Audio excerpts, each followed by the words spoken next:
मज़हर अब्बास साहब हमारे साथ मौजूद हैं, साथ ही साथ महमूद सरफराज साहिबा भी हमें ज्वाइन करेंगी। मज़हर साहब, आपकी तरफ सबसे पहले आते हैं, ये बताइएगा अभी तक के जो नताइज सामने आए हैं गैर सरकारी गैर हतमी नताइज हैं और ट्रेंड ये बता रहे हैं कि पंजाब में मुस्लिम लीग नून और इत्तेहादी उनके उम्मीदवार आगे हैं, सिंध में पीपल्स पार्टी खैबर पख्तूनख्वा में सुन्नी इत्तेहाद काउंसिल के उम्मीदवार आगे हैं, तो रिजल्ट जो हैं वो प्रिडिक्टेबल हैं, कोई बड़ा अपसेट नहीं होने जा रहा?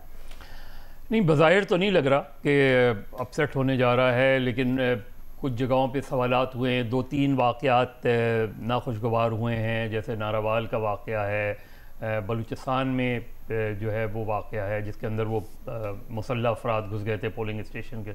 नारावाल में मुस्लिम लीग नून का एक कारकुन, और लाहौर में अगेन एक हल्के में PS के हल्के में फॉर्म 45 की जो कंट्रोवर्सी है उस पर इलेक्शन कमीशन ने नोटिस लिया है।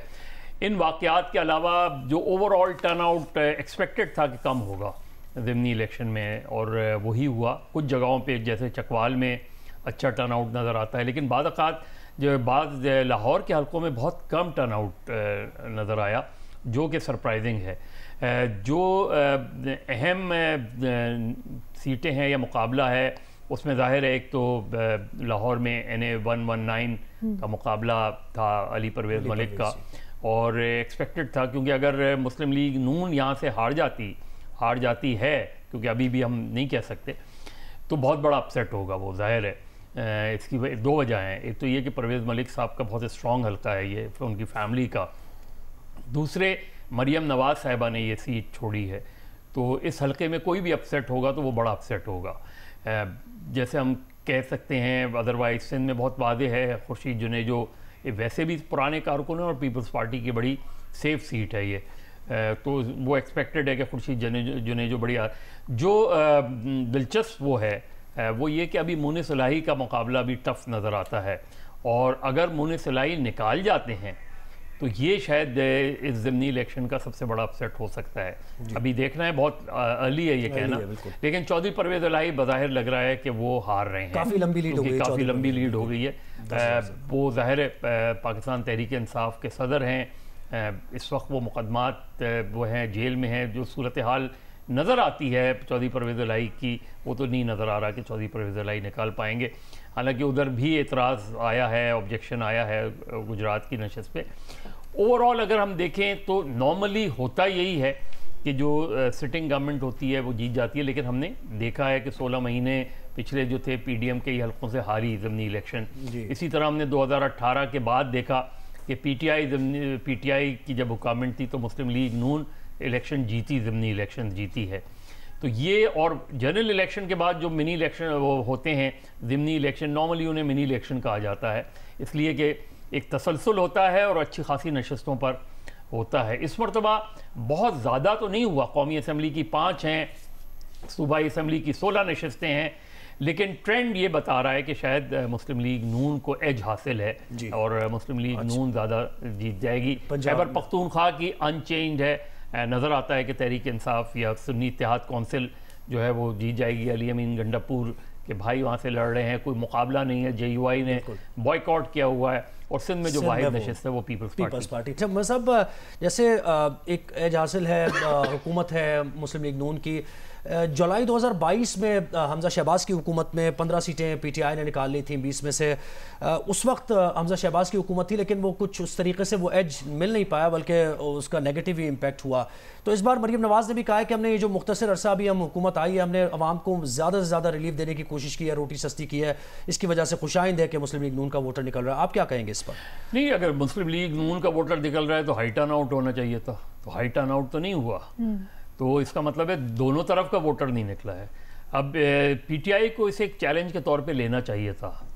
देखिए, जनरल इलेक्शंस में तमाम तर ऐसे सूरत हाल आई थी कि जो PTI के लिए जो है डिसएडवांटेजेस थे। आज भी हम उसे PTI कह रहे हैं, लेकिन सुन्नी इत्तेहाद काउंसिल है।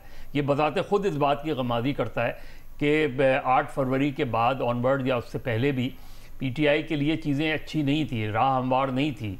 इलेक्शन सिंबल वापस ले लिया गया, उनके लीडर जेल में थे, ये सारी चीज़ें, और वो चीज़ें अभी तक कंटिन्यू कर रही हैं। लेकिन 8 फरवरी में उनका वोटर निकला और उसने वोट दिया। जो ज़िमनी इलेक्शन में मुझे लगता यह है कि शायद PTI ने उतना ज़्यादा वर्क नहीं किया ضمنی الیکشنز میں. ابھی جس طرح ابھی محمل بھی کہہ رہی تھی کہ اٹس ٹو ارلی، لیکن بعض سچویشن میں قومی اسمبلی کی جو اگر ہم دیکھ لیں تو اس میں نظر یہ آتا ہے کہ زیادہ تر سیٹس میں بہت جو مارجن ہے وہ بڑھتا جا رہا ہے. نظر یہ آتا ہے کہ شاید پی ٹی آئی نے دوسرے معاملات میں زیادہ کانسنٹریٹ کیا. ظاہر ہے مقدمات بھی ہیں، کیسز بھی ہیں ان چیزوں پہ، لیکن مجھے نہیں لگا کہ ضمنی الیکشنز میں انہوں نے بہت لیٹ انٹری دی. کیمپین آپ دیکھیں، شاید شیر افضل مروت نے ایک جلسہ شاید کیا ہے کہیں جا کے اس میں، تو اس طریقے سے جتنا ان کو اور اس کو لینا چاہیے تھا، کیونکہ دیکھیں ایک قومی اسمبلی کی لاہور کی ہی سیٹ پر اگر وہ بہت زیادہ کام کرتے، اور اسی طرح صوبائی اسمبلی کی 4 سیٹیں ہیں لاہور کی. چکوال میں مجھے نہیں پتا ابھی نتائج چکوال کے کیا آئیں گے، لیکن چکوال میں ٹرن آؤٹ اچھا تھا، ٹرن آؤٹ اچھا تھا، اس کا ایڈوانٹیج کس کو جاتا ہے. اسی طریقے سے قصور ہے، قصور والا صورتحال ہے. تو خیبر پختونخوا میں تو وہ کمفرٹیبل ہیں، لیکن لگتا یہی ہے کہ گو کہ آج رؤوف حسن صاحب کا بیان صبح میری نظر سے گزرا، انہوں نے کہا کہ ہم سرپرائز دیں گے. نہیں مطلب جیسے باریاں لگنے کی بات محمل نے بھی کی کہ یہ جو ہائبرڈ ایک سسٹم کی بات کی، تو اس کی وجہ سے آپ یہ سمجھتے ہیں کہ لوگ بھی اس کا تاثر لیتے ہیں کہ نکل کے ووٹ کیا ڈالنا ہے؟ پی ٹی آئی کا ورکر ڈیمورلائزڈ ہوا جو 8 فروری کے بعد ہوا، جو 9 فروری کو ہوا. اس سے ایک ڈیمورلائزیشن آئی کہ ہم سب سے بڑی جماعت بن کے ابھرے. بہت سی جگہوں پہ جیسے کراچی کی نشستوں پہ ان کا خیال ہے کہ ہم جیت گئے تھے لیکن ہاروا دیے گئے. تو اس میں جو اس کا ایک ووٹر ہے وہ یقیناً ایک طبقہ ایسا ہے کہ جس کے اندر بے انتہا ڈیمورلائزیشن آیا. آپ دیکھیں پی ٹی آئی اس کے بعد اپنے آپ مومنٹم بلڈ کرنے کی کوشش کر رہی ہے، موومنٹ چلانے کی کوشش کر رہی ہے، لیکن ابھی تک وہ ٹیمپو ہمیں بظاہر نظر نہیں آ رہا اس کے اندر. وہ دوسری پارٹیوں کے ساتھ مل کے بھی اتحاد کر رہے ہیں، لیکن اب دیکھنا یہ کہ آگے جب جلسے جلوس ہوتے ہیں. لیکن یہ موقع تھا، یہ ضمنی الیکشنز جب تھا تو انہیں پہلا جلسہ بلوچستان میں نہیں کرنا چاہیے تھا، انہیں پہلے جلسہ ٹیکفلی لاہور میں کرنا چاہیے تھا.